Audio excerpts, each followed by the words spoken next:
As sheriff, how will you cover the unincorporated areas of Los Altos? Will we see more sheriff's cars on our streets? That's a difficult question in that with the budget being as it is, the county has said they're going to have to cut $250 million.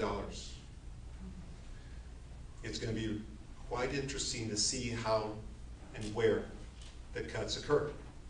I think it's extremely important, something that I've said in San Jose when I was in Gustine, that you, the people, need to decide where the cuts are being made. Too often the decisions are being made behind closed doors as a result of promises that are being made by people involved in that process. I do not like that.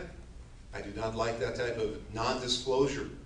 You need to be involved. You have to make the decisions as to what areas you're going to cut. Would you want to cut a library's time or days, or cut a deputy?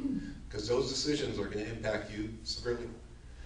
That was something that I made sure to happen in San Jose when we incorporated the Mayor's Gang Prevention Task Force. We went out into the public, sought input from them, took their input, and implemented it into the plan.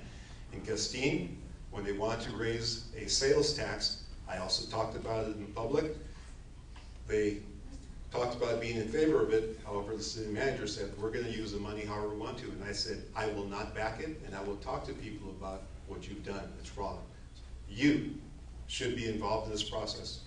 Thank you. That's for the city of Los Altos.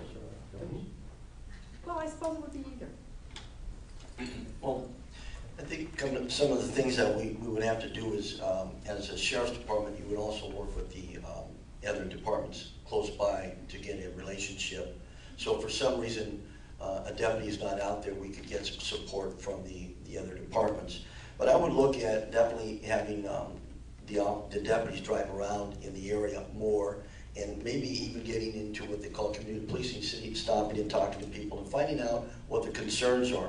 As far as the budget and so forth, everybody's dealing with the budget. We do have a democratic process, and that's why we elect our supervisors and city council, and we have to follow that protocol. When we start going around the protocol, we have problems. But I think people should attend the meetings to put the input in. If you don't, then you lose out. But I think definitely, from what I'm understanding, there's a need. You don't see the deputies around enough. The other concern would be to me is, if we do have deputies out there, where are they?